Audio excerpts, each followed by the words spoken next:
Welcome to Salesology, conversations with sales leaders, the art of faster, easier, more profitable sales.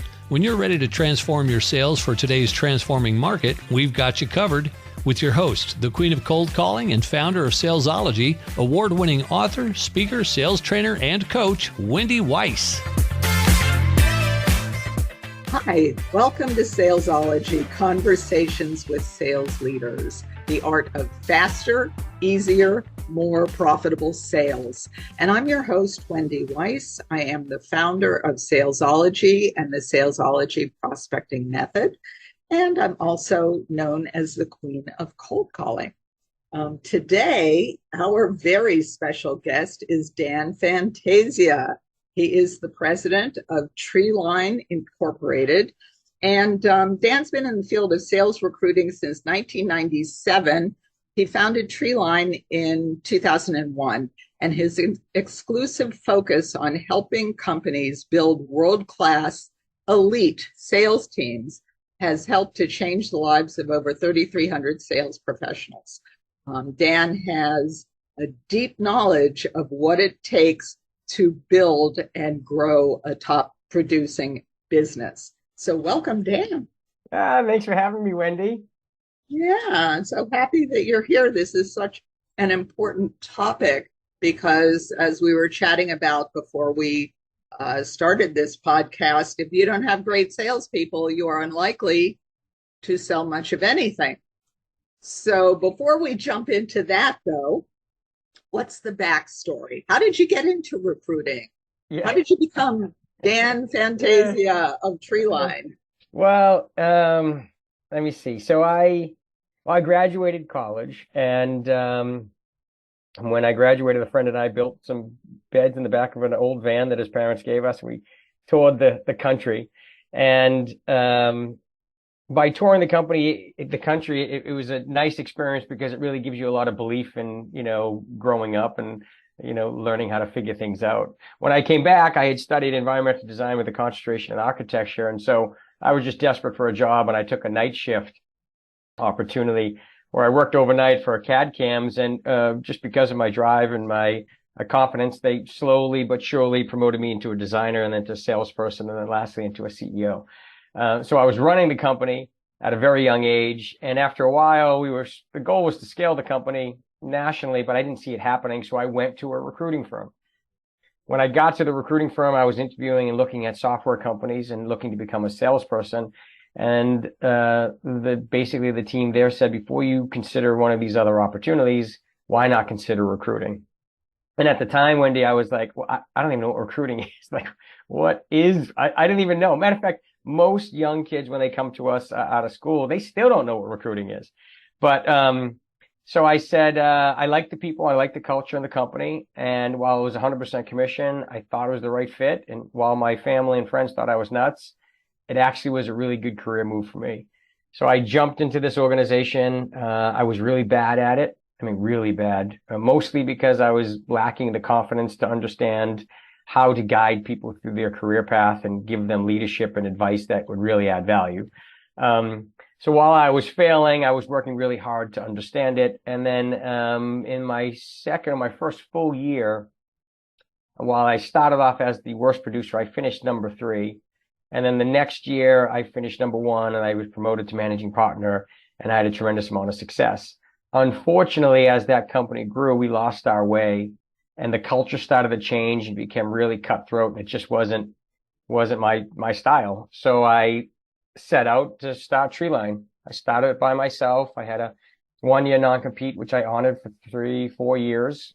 And I wanted to build a company that was around company culture and core values, and just making sure that the team and my coworkers had a really safe, good place to work where they could, enjoy, their business, enjoy working with their colleagues, and really just, have an awesome company and a good place to work.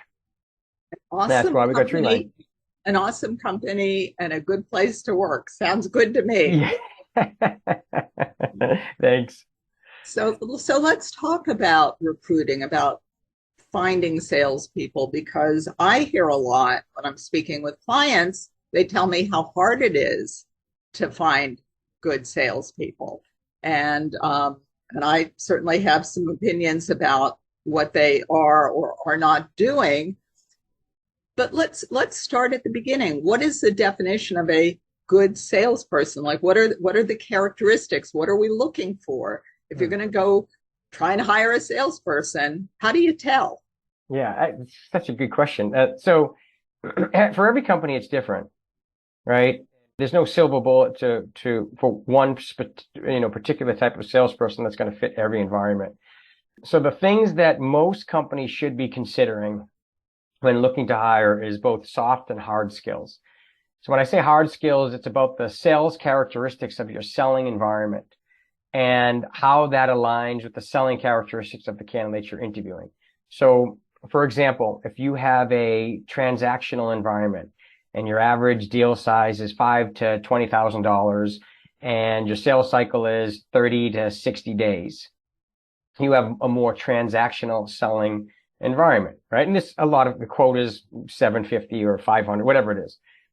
But you have a more transactional selling environment. So as you're interviewing candidates, if you don't understand the characteristics of the people you're interviewing, you could likely hire the wrong person for the company. So maybe, for example, you are interviewing a person that is very talented, very articulate, very consultative. They present very well, but their average deal size is $1 million and they're used to a 6 to 9 month sales cycle.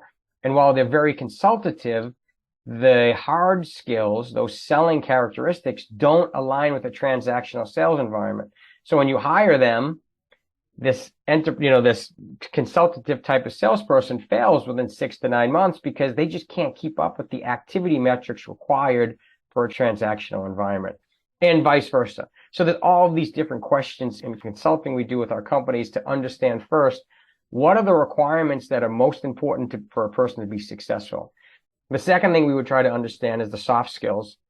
And what we do at Treeline is we try to understand the core values of the organization. Once you understand the core values, you can interview around those core values. So for example, at Treeline, one of our core values is doing what's right, or empowerment, or grit. So we have questions that are tailored to those type of, those core values to see if the individuals we're hiring share the same core values of our culture, right? And then, of course, we look for dynamic, outgoing, individuals. So we want to understand their story, what they've done throughout their entire career, not just what's on their resume, but actually who they are as a person. And so by understanding the hard and soft skills, it makes it a lot more effective for companies to hire the right talent instead of, hiring any talent. When you're talking about soft skills, how do you look for things like, are they coachable? Are they willing to learn to do something that's different from whatever it is they were doing before? So often when you're interviewing salespeople, they're showing up the very best that they are ever going to show up because they're salespeople. So how do you find out that hidden stuff? That do they take responsibility? Do they learn from, if they make a mistake, do they learn from it, or do they just keep doing it? How do you find that kind of stuff out? And you're right, salespeople are coming in selling, and many times the companies are doing the same. The idea is to try to, bring down the curtain. And one of the things we recommend is when you're interviewing with a salesperson, start off by suggesting and saying that, just so you know, this is not an interview. This is just to figure out if I understand your background and if it's a good fit for our culture. And I won't sell you. I will tell you exactly the good and bad about our opportunity so that together we can find a good match. I don't need any trick questions. I don't need to be oversold. Let's just find out together if this is sustainable and this is a company that you can work at and be successful. So once you reduce the tension and no one's trying to sell each other, right? Sales manager is trying to sell, salesperson is trying to sell. Just take that out of equation and just honestly, genuinely talk to someone so that everyone's on the same page and they realize this is a conversation, not an interview, to figure out if we're a good match. Like, let's put down our, all of our, concerns and the curtain, what have you, and let's just talk honestly. Then the second thing is, there's two things that happen. One, you want to understand who a candidate is. So many times you've got to look between the lines. It's not just about what's on their resume, but how about who are they? What did they do? Did they work? Like, did they ride their bike to a pizza place when they were 15 years old or 16 years old? And did they grow in their career? Did they, what are the experiences they've had in their life to show you and give you a little bit more history on who they are? It's the same thing with a candidate. They're trying to figure out who is the company, like what, but behind reading the website and understanding the technology, who the heck are you people? And so when you have that honest dialogue and you bring down all the barriers, it's much easier to have a transparent, interview where you can both figure out if it's a good next step. When it comes to coaching and things of that nature, many times our clients will they'll have, depending on the level of candidate, but many times there is some kind of presentation or a 30, 60, 90-day plan that they have to produce. For many of our companies, they will give them some coaching, and they'll watch to see if they listened to the coaching before they did the presentation. They're not trying to trip up a person. They're trying to help them, coach them, and see who they're going to be when they hire them. Are they coachable? Are they listening? Or are they just absorbing the information that you've given them in a different manner? I mean, there's so many different things, Wendy. I'm sure, you're familiar. There's so many different things we can do to help find the right fit for people's companies. The end of that 30, 60, 90 days, well, I'll simply share with you what I have observed and heard from many clients. They tell me they've had somebody around for 5 years, 6 years, 7 years. They're not actually selling anything. And then the conversation usually ends with, well, gee, Wendy, maybe you can help them. Yeah. How do you avoid that? And I will say right now, I never understood that until I did the same thing. I had hired someone a while ago, lovely woman. I liked her so much. I kept trying to find things for her to do. She couldn't actually do any of them. My mistake, but I learned from it. So how do you keep from making that mistake if you're someone who hires and manages salespeople? Well, I mean, it's a tough question, because if there's so many variables in our business. If a person has been there for 6 years, they've obviously done something right. If they're no longer selling, it is likely because of the way they're being managed. Most likely, the way they're being managed is driving their behavior in the wrong direction.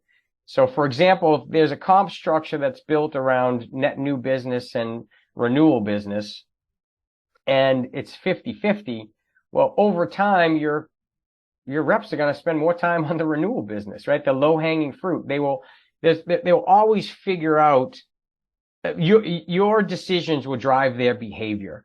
And so many times, the reason why that person's not selling is because the way the comp structure is set up or the activity metrics are set up, it's not conducive to driving net new revenue. Does that make sense? It absolutely makes sense. And so what I hear you saying is that if your sales team is not producing, it's your fault. And I accept responsibility for my mistake too. Yeah, it's something you need to just tweak a little bit, and you just miss, like, you can't see it because you've been in the company in the role doing this, and you just don't see the how you're driving the behavior in the wrong direction. That's all. Yeah, no, that makes a lot of sense. And so we're going to pause now for a word from our sponsor. When we come back, Dan, I want to hold your feet to the fire because I know that you also manage a sales team. So you not only talk the talk, you walk the walk. And so I want to ask you about that when we come back. Now, a word from our sponsor, Salesology 3X Appointments. You know how frustrating and stressful it is when you leave every sales meeting wondering if your sales team knows how to sell because they're not selling and all you ever hear from them are excuses. They blame your marketing. They say you need to do more social media, and they say you need a new website. You know something's wrong. You don't quite know what it is, and you're even starting to wonder if it's you. You don't have a lot of options. You could just fire them all and start from scratch. That would be expensive. And you're sick of waking up in the middle of the night wondering how to fix this. Well, imagine instead that you have an easy-to-use, replicable system that ensures that your team can easily schedule qualified appointments. And imagine that your team is excited and motivated. No more excuses. And you feel good. Salesology 3X Appointments can make that happen. If you're a business owner or a sales manager with an underperforming sales team, let's talk. Click on the link to my calendar in the show notes, schedule a time, and I look forward to speaking with you. And we are back with Dan Fantasia, who is the president of Treeline, Inc. Now, we have been talking, Dan, about recruiting, hiring great salespeople, and you manage salespeople.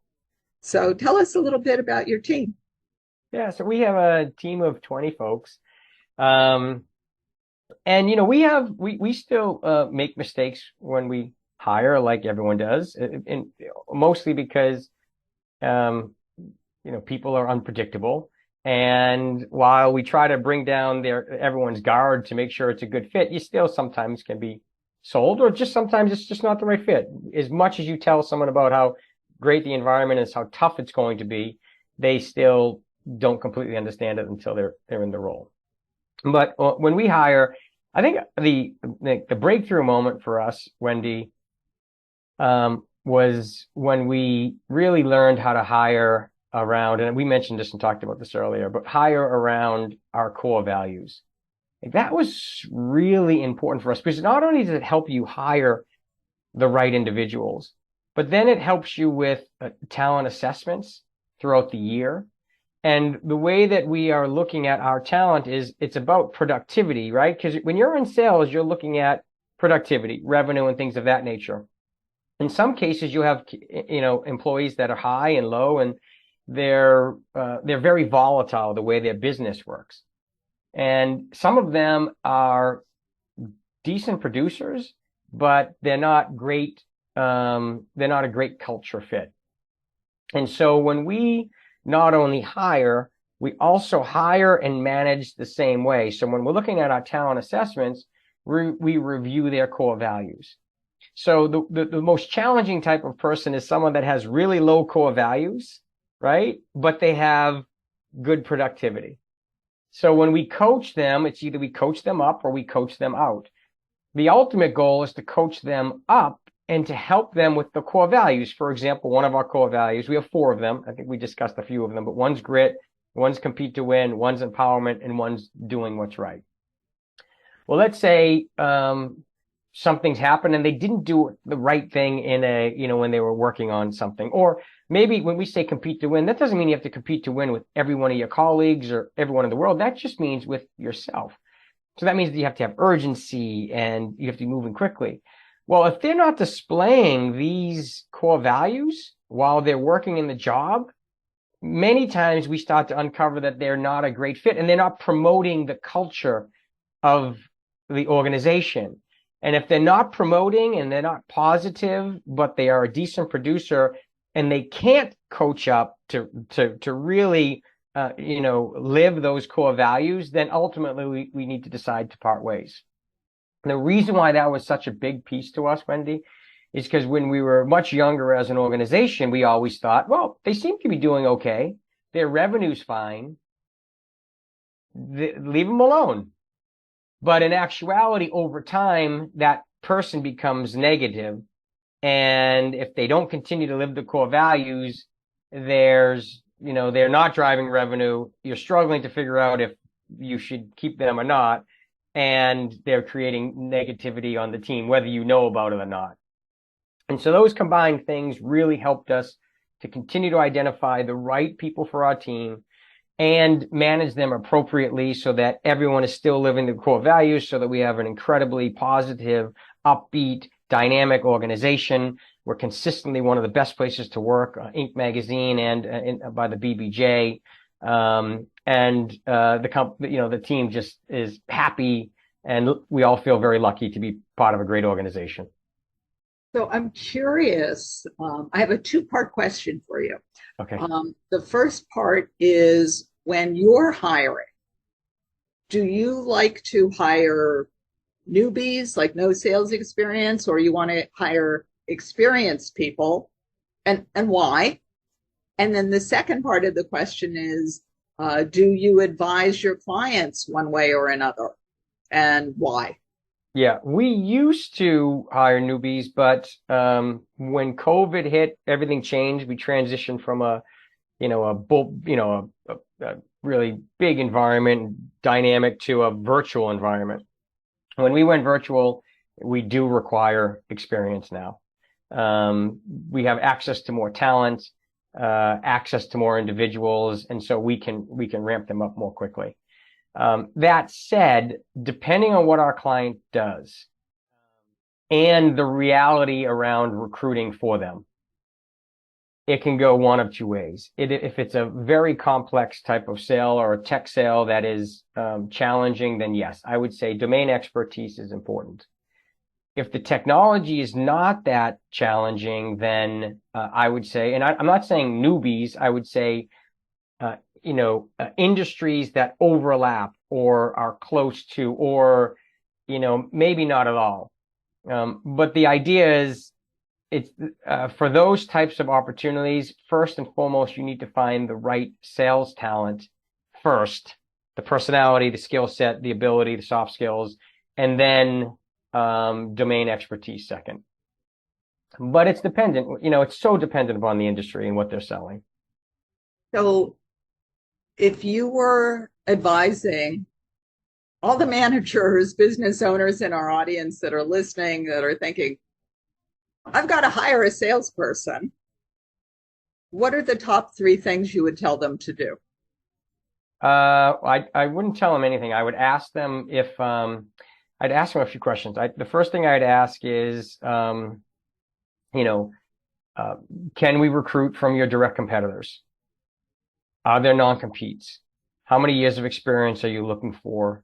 How much money are you looking to pay? What is the location?